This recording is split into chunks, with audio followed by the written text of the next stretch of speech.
அனைவருக்கும் வணக்கம். PGTRB mathematics exam ரிலேட்டடாக நிறைய ஸ்டடி மெட்டீரியல்ஸ் ப்ரொவைட் பண்ணுறோம். வேணுன்றவங்க வாங்கி படிக்கலாம்.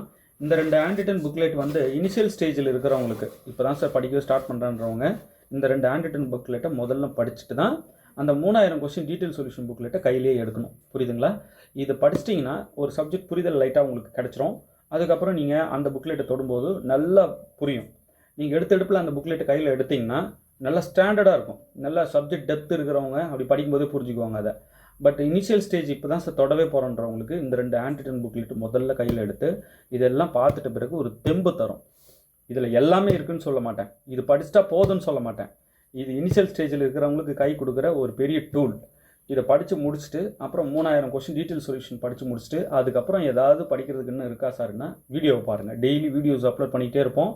வேறு லெவல் கொஸ்டின்ஸ் வந்துகிட்டே இருக்கும். சரிங்களா? இப்போ நிறைய பேர் என்ன கேட்குறாங்க, இந்த புக்லெட் வாங்கிட்டா பாஸ் ஆகிடலாமா அப்படின்னு கேட்குறாங்க. இல்லை, இந்த புக்லெட்டை வாங்கிட்டா பாஸ் ஆக முடியாது. சரி, இந்த புக்லெட்டை படிச்சுட்டா பாஸ் ஆகிடலாமா? இல்லை, இந்த புத்தகத்தை படிச்சிட்டாலும் பாஸ் ஆகிட முடியாது. அப்புறம் என்ன தான் சொல்ல வரீங்க, எதுக்கு தான் இதை வாங்கணும்? நாங்கள் இந்த புத்தகத்தை வாங்கி புரிஞ்சிக்கிட்டு படிச்சுட்டா பாஸ் ஆகிடலாம். புரிஞ்சிக்கிட்டு படிக்கணும். ஒன்று இதே கொஷின் வரும், இது ரிலேட்டட் கொஷின் மாற்றி ஃப்ரேம் பண்ணுவாங்க. ஸோ நம்ம என்ன பண்ணணும், இதை படிக்கிறதன் மூலயமா கிடைக்கக்கூடிய கருத்துக்கள் அடங்கிய திறன் நமக்கு இருக்கும் இல்லையா, அந்த திறமையோடு தான் தேர்வுக்கு போகணும். இந்த வினாத்தால் இந்த விடையோடு நம்ம அங்கே போகக்கூடாது. புரிஞ்சுக்கணும். நம்ம என்ன நினைக்கிறோம், இந்த புக்லெட் வாங்கி இதெல்லாம் படிச்சுட்டா இது அங்கே வந்துடும், பாஸ் ஆகிடலாம்னு நினைக்கிறோம். அப்படி தவறு. கணிதத்தை பொறுத்த வரைக்கும் அந்த போக்கு சரியானது அல்ல.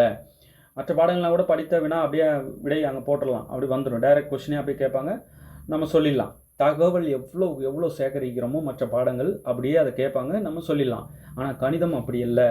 ஒரு சின்ன சின்ன விஷயத்தையும் மாற்றினா வேறு ஆன்சர் வரும். அப்போது எந்த மாதிரிலாம் இவங்களை ட்விஸ்ட் பண்ணி கேட்கலான்னு ட்விஸ்ட் பண்ணி ஒரே வினாவில் 10 வினா கேட்க முடியும். ட்விஸ்ட் பண்ணி கொஞ்சம் மாடிஃபை பண்ணி 10 வினாக்களை ஃப்ரேம் பண்ண முடியும். அதுதான் மேக்ஸோட பியூட்டியே.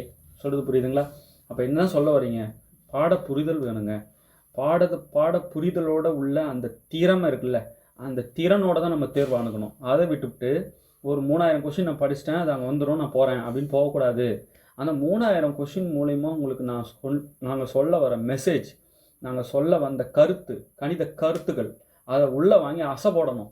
மணிக்கணக்காக அசை போட்டு அதுக்காக தான் சொல்கிறோம், முதல்ல 1300 வீடியோவை 6 முறை பாருங்கள். சப்ஜெக்ட் டெப்த்தாக இருக்கேன், எனக்கு அதெல்லாம் ஒன்றும் தேவையில்லை, நீங்கள் கொஷின் கொடுங்கன்றவங்களுக்கு ஓகே, நான் எது கேட்டாலும் ஆன்சர் பண்ணுவேன்றவங்க ஓகே. இப்போ தான் நான் இனிஷியல் ஸ்டேஜில் இருக்கேன், தொடவே போகிறேன், இந்த ஷார்ட் டேஸில் என்ன பண்ணுறதுன்றவங்களுக்கு தான் அந்த 3000 கொஸ்டின் டீட்டெயில் சொல்யூஷன் புக்லெட்டையாவது பாருங்கள். அது மட்டுமே போதாது, அதையாவது பாருங்கள் அப்படின்னு சொல்கிறோம். சொல்கிறது புரியுதுங்களா? ஸோ பாட புரிதலோடு படிக்கணும்னு சொல்ல வரேன். அதுக்காக தான் மெயினாக இந்த வீடியோ நான் போட்டது. இதையும் தாண்டி சார் இப்போ நான் இந்த 2 ஹேண்ட்ரிட்டன் புக்லெட் இருக்கு இல்லையா, இதோட இன்னும் சேர்த்துட்டோம் 3 ஹேண்ட்ரிட்டன் புக்லெட். மொத்தம் 3 ஹேண்ட்ரிட்டன் புக்லெட்டு. இந்த புக்லெட்டோட இன்னொன்று பிஜிடிஆர்பிக்கு கிளாசிக்கல் மெக்கானிக்ஸ்க்கும் நியூமெரிக்கலுக்கும் ஆட் பண்ணிட்டோம். அது ஒரு புக்லெட்டாக போட்டோம். மொத்தம் 3 புக்லெட்டு. இந்த ஃபுல்லாக பார்த்து முடிச்சிட்டேன் சார். ஒரு 3 நாள் அதிகபட்சம் அதுக்குள்ளே பார்த்துடணும். இந்த 3 புக்லெட்டுக்கு ஒரு 1 வீக் அட்லீஸ்ட், அவ்வளோதான். அடுத்த வீக்கில் இந்த 3000 கொஸ்டின் டீட்டெயில் சொல்யூஷன் புக்லெட்டை முடிச்சிடணும். ஸோ 2 வாரத்தில் இதை கம்ப்ளீட்டாக முடிச்சுட்டு அடுத்தது கொடுங்க எதனான்னு கேட்கணும். அந்த மாதிரி மாறுங்க தயவுசெய்து. நீங்கள் இந்த புக்கு வாங்கிட்டால் பாஸ் ஆகிடலாம், இதை படிச்சுட்டா மட்டும் போதும் பாஸ் ஆகிடலாம், அப்படிலாம் இருக்கக்கூடாது. எப்பயுமே அந்த மாதிரி இருக்கக்கூடாது. நம்ம டிஆர்பி எக்ஸாம்ன்றது எதுக்குங்க, கணிதத்தில் திறமையான கணித வல்லுநர்களை இந்த பாடத்துக்காக வைக்கிற தேர்வுக்கு அதான் அர்த்தம். நல்ல கணிதத்தில் எக்ஸ்பர்ட்டாக இருக்கிறவங்கள தூக்கிட்டு அப்படியே ஸ்டூடெண்ட்ஸ் கிட்ட விடணும். அப்படியே அந்த ஸ்கில்லை வாங்கி வளர்கிற ஸ்டூடெண்ட்ஸுங்க அப்படியே சமுதாயத்தில் பிரதிபலிக்கணும். அதுக்காக தான் உருவாக்குறோம். இல்லை 4 கொஸ்டின் படிச்சுட்டு வரவங்கலாம் வாத்தியார் ஆகிடலாம் அப்படிலாம் இல்லை. அதுமாரிலாம் பண்ணிட முடியாது.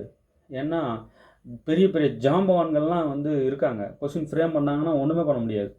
அதனால் கொஞ்சம் பாடத்தை மெல்ல போனாலும் பரவாயில்ல, பாடத்தை புரிஞ்சிக்கிட்டு போங்க. ஸோ பாடங்களை புரிந்து கொண்டு நம்ம விடையளித்தால் தான் வெற்றி பெற முடியும். பாடங்களை புரிந்து கொண்டு தேர்வுக்கு போனால் தான் நம்மளால் வெற்றி அடைய முடியும். அதை மறந்துடாதீங்க. ஓகே, சரிங்க சார். இப்போ இந்த ஷார்ட் டைமில் நாங்கள் என்ன தான் பண்ணுறது அப்படின்னா, எவ்வளோ ஷார்ட் டைமாக இருந்தால் என்ன புரிஞ்சுட்டு படிங்க, மனப்படம் பண்ணாதீங்க, அவ்வளோதான். இப்போ மற்ற பாடங்கள் நம்ம படிச்சுட்டு போயிடலாம். ஒரு கொஸ்டின் ஆன்சர் போயினே இருக்கலாம். அதிலே கூட மற்ற பாடங்களே கூட ட்விஸ்ட் பண்ண முடியும் இல்லையா? நான் சொல்கிறது சயின்ஸ் சப்ஜெக்ட் தவிர்த்து எஜுகேஷன் சைக்காலஜி கொஸ்டின்ஸ்லாம் இருக்குது இல்லையா, இதெல்லாம் நம்ம இது தகவலாக படிச்சுட்டு போனாலே அங்கே ஆன்சர் பண்ணிடலாம். ட்விஸ்ட் பண்ண முடியாது. ட்விஸ்ட் பண்ணணுன்னாலும் அது ரிலேட்டடாக எங்கேயாவது வேறு கொஸ்டின் தான் கேட்க முடியும். நமக்கு ஒரு ப்ராப்ளமில் ஒரு நம்பரை மாற்றினாலும் வேறு ஆன்சர் வரும் இல்லையா? அப்போ ஜென்ரலாக நம்ம மெத்தட்ஸ் தெரிஞ்சிருந்தால் தான் அப்ளை பண்ணி எடுக்க முடியும். நம்ம ரியல் காம்ப்ளெக்ஸ் அல்ஜிப்ராலாம் வீடியோஸ் போய் பாருங்கள், தெரியும் எந்த அளவுக்கு ஒரு விஷயத்துலையும் சேஞ்சஸ் நடக்குதுன்றத சொல்லுவேன், சைடில் சொல்லிகிட்டே வருவேன். அதே போல் நிறைய பேர் என்ன நினைக்கிறாங்க, இந்த ஒரு வீடியோவில் இந்த ஒரு ப்ராப்ளம் டிஸ்கஸ் பண்ணுறாரு அவ்வளோதானு அது தவறு. அப்படி போகக்கூடாது. ஒரு ப்ராப்ளம் நான் டீச் பண்ணுறது மூலயமா சைடில் சொல்கிற ஒவ்வொன்றுமே வினாக்கள் தான். சைடில் சொல்கிற ஒவ்வொரு தகவலுமே ஒரு கொஷினாக ஃப்ரேம் பண்ண முடியும். நான் வீடியோ பார்க்க சொல்கிறது அந்த ப்ராப்ளம்காக மட்டும் இல்லை, அந்த ப்ராப்ளம் ரிலேட்டட் டாக் என்னென்ன நான் கொடுக்குறேன் சைடில் அத்தனையும் கொஸ்டின்ஸுங்க. அது முதல்ல உள்வாங்குங்க, சரிங்களா? பாடத்தை புரிஞ்சுங்க படிக்க ட்ரை பண்ணுங்கள். உங்களுக்கு இந்த 3 ஹேண்ட்ரிட்டன் புக்லெட் வேணும்னாலும் சரி, இல்லை சார் எனக்கு 3000 கொஸ்டின் டீட்டெயில் சொல்யூஷன் புக்லெட் இருக்கு இல்லையா, அது வேணும்னாலும் சரி, எது வேணும்னாலும் சரி, இல்லை சார் இந்த ஷார்ட் டைமில் படிக்கிற இந்த ஷார்ட் மெட்டீரியல்லாம் எனக்கு வேணாம், பாடத்தை ஃபுல்லாக புரிஞ்சுக்கணும், இன்ச் பை இன்ச்சாக நகரணும், ஒரே ஒரு யூனிட் கூட விடக்கூடாது அப்படின்றவங்களுக்கு 100 handwritten booklet full set study material தரோம். 100 ஹேண்ட்ரிட்டன் புக்லெட் வீட்டுக்கு வந்து இறங்கும். எல்லா பாடத்ததும் அடங்கிய தொகுப்பு அது. Theory, statement, definitions, results, important questions, examples எல்லாம் அடங்கிய தொகுப்பு யூனிட் வைஸ் தனித்தனியாக மொத்தம் 100 ஹேண்ட்ரிட்டன் புக்லெட். அத்தனையும் வேணும்னாலும் சரி, உங்களுக்கு எது வேணும்னாலும் சரி, 7358591547 இந்த நம்பர் காண்டாக்ட் பண்ணுங்கள். இப்போ உங்கள் கேள்வி என்னென்னா, இந்த மொத்தம் 100 ஹேண்ட்ரிட்டன் புக்லெட்டையும் படிக்க டைம் இல்லை, இருக்கிற ஷார்ட் டைமில் படிக்கிறதுக்கு எதனா இருக்கான்னு கேட்டிங்கல்ல, அதுக்காக தான் இந்த 3000 கொஸ்டின் டீட்டெயில் சொல்யூஷன் புக்லெட்டாக படிங்க, 10 யூனிட்டும் கவர் பண்ணி எடுத்தது அப்படின்னு சொல்லி அதை கொடுத்தோம். அதை வாங்கிட்டு மனப்பாடம் பண்ணக்கூடாது. அது மனப்பாடம் பண்ணால் ஆபத்து. புரிஞ்சுக்கிட்டு படிக்கணும். எதனால் இதுன்னு சொல்லியிருப்போம். சொல்யூஷன் அங்கேயே ஒவ்வொரு கொஸ்டினுக்கு கீழே சொல்லியிருப்போம் சொல்யூஷன். அந்த மெசேஜ் லேர்ன் பண்ணணும், உள்வாங்கணும். இதனால தான் இந்த ஆன்சரா அப்படின்னு தெரியணும். அப்படி படிக்கணுங்க, புரியுதுங்களா? அதுக்காக தான் அந்த 3000 டீட்டெயில் சொல்யூஷன் புக்லெட்டை நாங்கள் கொடுத்தோம். அந்த 3000 டீட்டெயில் சொல்யூஷன் புக்லெட்டு படித்தாலே எனக்கு புரியலன்றவங்களுக்கு தான் இந்த 3 புக்லெட், ஹேண்ட் புக்லெட், சரிங்களா? சார் எனக்கு படித்தா என்ன இருக்குன்னு தகவலே எனக்கு உள்வாங்க முடியல என்னால் அப்படின்றவங்களுக்கு தான் இந்த 3 ஹேண்ட் புக்லெட்டை முதல்ல படிச்சுட்டு அந்த 3000 கொஸ்டின் டீட்டெயில் சொல்யூஷன் புக்லெட்டை கையில் எடுங்கன்னு சொன்னேன். ரைட்? டைரக்ட் கொஸ்டின்ஸும் இருக்கும், போட்டால் தான் ஆன்சர் வரும், போட்டு பார்த்து தான் சொல்ல முடியுன்ற கொஸ்டின்ஸும் இருக்கும். எல்லாமே கலந்த கோர்வை. ரைட்?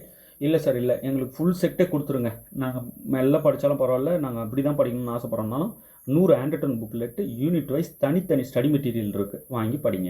ஓகே? எப்போவுமே நாம் புத்தகத்தை வாங்கிட்டா பாஸ் பண்ண முடியாது, புத்தகத்தை வாங்கி படிச்சிட்டாலும் பாஸ் பண்ண முடியாது. எப்போ பாஸ் பண்ண முடியும்? புத்தகத்தை வாங்கி புரிஞ்சிட்டு படித்தா தான் பாஸ் பண்ண முடியும். அது மேக்ஸுக்கு உண்டான சிறப்பு குணம். ஓகே, சரி. இப்போ சைக்காலஜியில், எஜுகேஷன் சைக்காலஜியில் நிறைய வீடியோஸ் கொடுங்கன்ட்டு அது பிரியர்கள் இந்த பக்கமும் இருக்காங்க. நிறைய பேர் கால் பண்ணி கேட்டுகிட்டே இருக்காங்க. இதை கொடுக்குறேன்.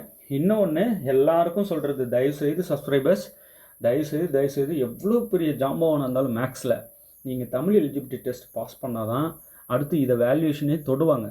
புரியுதுங்களா? தமிழ் எலிஜிபிலிட்டி டெஸ்ட் கொஷின்ஸ் நிறைய கொடுத்துட்டேன். ஒரு 90 கொஷின் இருக்குது.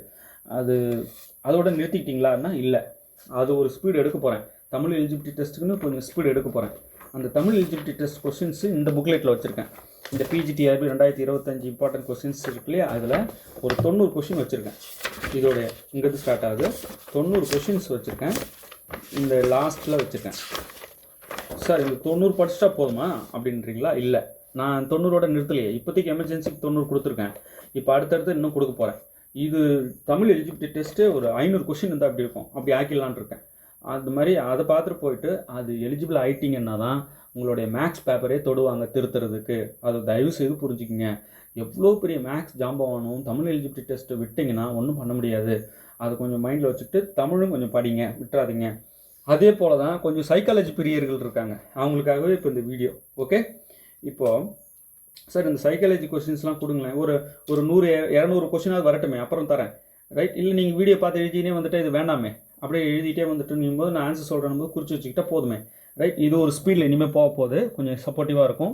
இனிமேல் கொஞ்சம் தமிழ் எலிஜிபிலிட்டி டெஸ்ட் கொஸ்டின்ஸையும் இந்த சைக்காலஜி கொஸ்டின்ஸையும் பார்த்தா நல்லதுன்னு தோணுது. ஏன்னா மற்ற ஏரியா எல்லாத்தையுமே நாங்கள் வீடியோவில் அடின்னு அடிச்சு வச்சுருக்கோம்.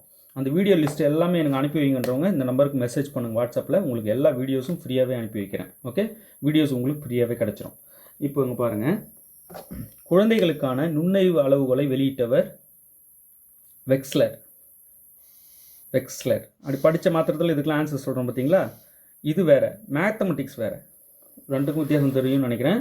அடுத்தது பாருங்கள், புத்திசாலித்தன்மை அளவுகோலை அறிமுகப்படுத்தியவர் ஸ்டான்போர்ட் பிளேட். Stanford plate.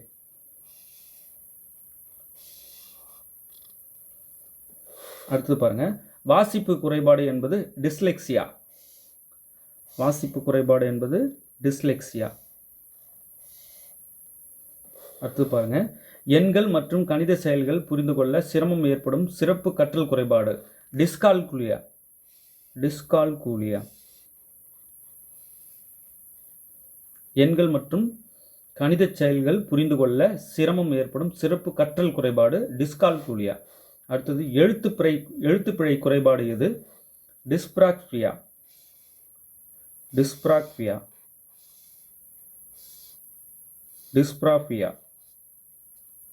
எழுத்துப்பிழை குறைபாடு டிஸ்பிராக்சியா. அடுத்தது இஎன் மற்றும் பி என்ற 3 தன்மையை முன்வைத்தவர். இஎன்பி என்ற 3 தன்மையை முன்வைத்தவர் ஐசென். இஎன்பி தன்மையை முன்வைத்தவர் ஐசென்.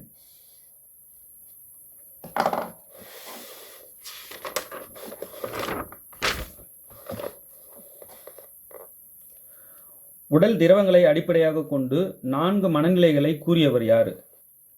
ஹிப்போக்ராட்டிஸ். ஹிப்போக்ராட்டிஸ் தான் உடல் திரவங்களை அடிப்படையாக கொண்டு 4 மனநிலையை கூறியவர் ஹிப்போக்ராட்டிஸ். உடல் திரவங்களை அடிப்படையாக கொண்டு 4 மனநிலைகளை கூறியவர் ஹிப்போக்ராட்டிஸ். நைதாலிம் என்ற நவீன அடிப்படை கொள்கையை முன்வைத்தவர் காந்திஜி.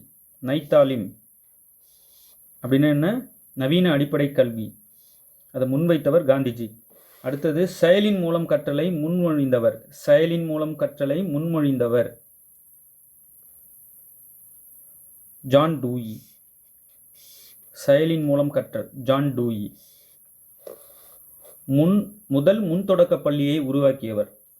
முதல் முன்தொடக்க பள்ளியை உருவாக்கியவர் புரோபல்.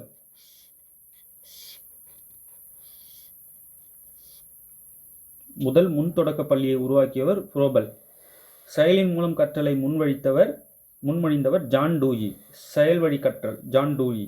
நைதாலிம் என்ற நவீன அடிப்படை கல்வியை முன்வைத்தவர் காந்திஜி. உடல் திரவங்களை அடிப்படையாக கொண்டு 4 மனநிலையை கூறியவர் ஹிப்போக்ராட்டிஸ்.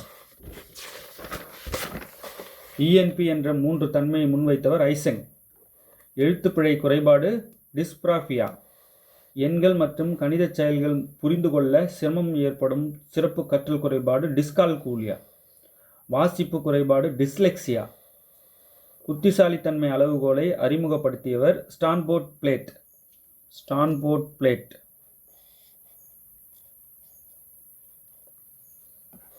குழந்தைகளுக்கான நுண்ணறிவு அளவுகோலை வெளியிட்டவர் வெக்ஸ்லர். ஓகே, இவ்வளோதாங்க. இப்போ இதோட ஸ்டாப் பண்ணிடுவீங்களா சார்? இப்போ என்ன 30 தான் கொடுத்துருக்கீங்க, அவ்வளோதானா? இதை கொடுக்க போகிறேன். இன்னும் நிறைய வரப்போகுது, வந்துகிட்டே இருக்குது, பார்த்துட்டே இருங்க சார். இதெல்லாம் நோட்ஸ் எடுக்க டைம் இல்லை, ப்ளீஸ் இதை மொத்தமாக எங்களுக்கு அனுப்பி விட்ருங்க. அப்படியே ஒரு வாட்டி கையில் வச்சுட்டு ரிவைஸ் பண்ணால் அது வேறு மாதிரி எங்களுக்கு ஹெல்ப்ஃபுல்லாக இருக்குன்றவங்க இருக்காங்க. அவங்க கொஞ்சம் பேர் இருக்காங்க.